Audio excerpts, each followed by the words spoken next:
oftentimes people are asking AI, how do I improve this conversion rate? How do I do this? How do I do that?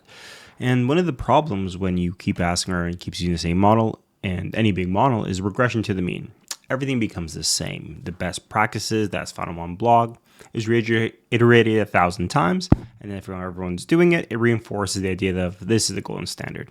But I thought to myself, how could I ask AI to go limitless? Give him that limitless pill back in that classic movie. If I said, look, your goal is to get the best conversions possible.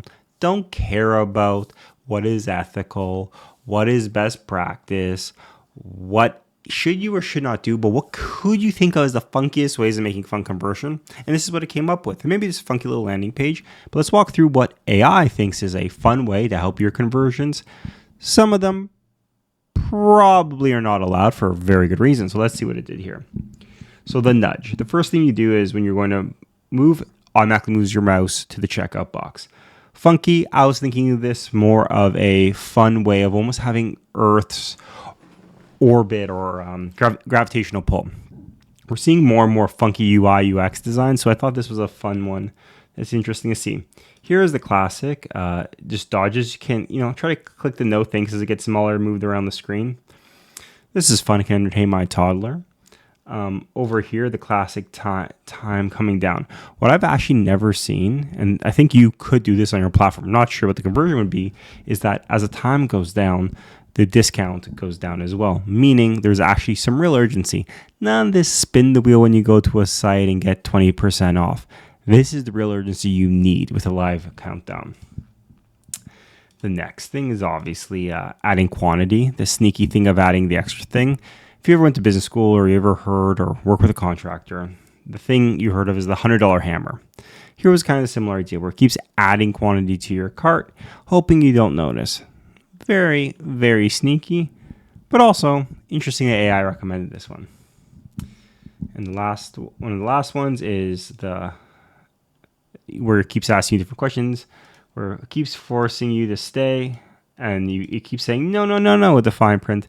This is always funny to one. It reminds me of the early days of whenever we all thought we were using Microsoft Studio or Turing or these simple programming languages back before vibe coding was a thing. You had to learn a language where you would try to make your own little viruses. This was the classic. The big X button doesn't close anything and opens up random tabs. Last is the social proof. You always want to see the number going up. Most founders you've seen or a lot of startups will have this fake social proof number. I want to take this to the nth degree. Well, as you're waiting, it keeps not adding one or two people or saying people online. Exponential growth. If you leave this running, this will get to some Googleplex level numbers, and it's just a fun way of kind of seeing how AI is pushing the boundary of what people are already doing to build some social proof.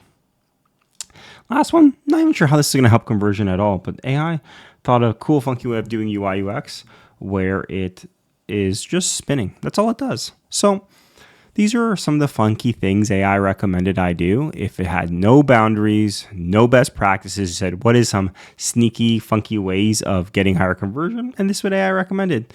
I think it's always fun to test and see what are some crazy things models will do, mostly because it also helps you expand your brain. None of these you would ever do. And none of these should ever do. They're all horrible ideas.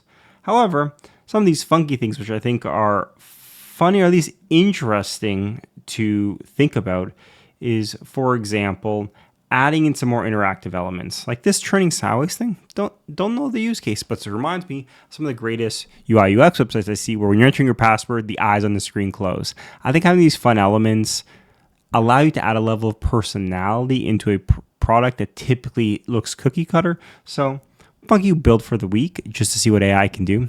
Next week, or I guess later this week, it's going to be a 2-for-1 week. I am building the greatest legend we all love and miss. Many of you who are similar age to me remember I'm bringing back Clippy in the AI world. So let's tune in next week where Clippy comes back to life in new, improved, looks maxed version. Hopefully you guys enjoy this week. Let's see what we're building next.